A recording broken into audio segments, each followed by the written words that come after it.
पुण्यात कोयता गँगची दहशत पुन्हा एकदा झालेली आहे। पुण्यात कोयता गँगकडून एका तरुणाची हत्या करण्यात आली आहे। हत्या प्रकरणी 3 आरोपी आता पोलिसांच्या ताब्यात आहेत। काल संध्याकाळच्या वेळी सनसिटी येथे पूर्व वैमनस्यातून करण काशीद या तरुणाचा कोयत्याने वार करून खून करण्यात आलाय। आठवड्यापूर्वी झालेल्या वादाचा बदला घेण्यासाठी काल करण काशीद याच्यावर पाळत ठेवून त्याला मारण्यात आलंय।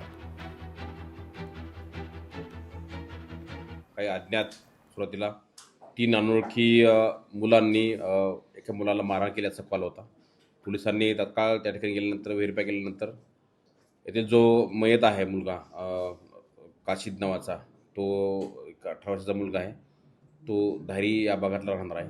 त्याला त्याच्या मागे एक किरकोळ वाद झाला होता त्यांचा की 2-3 जानेवारी महिन्यामध्ये। यातील 3 जे निष्पन्न झालेले आहेत आरोपी ते सर्व ज्युव्हेनाइल्स आहेत आणि कालच रात्री त्यांना पोलिसांनी ताब्यात घेऊन आज त्यांना ज्युव्हेनाइल जस्टिस बोर्डासमोर हजर केलं जाईल। लोकशाही मराठी ऐका, पहा, जागरूक रहा।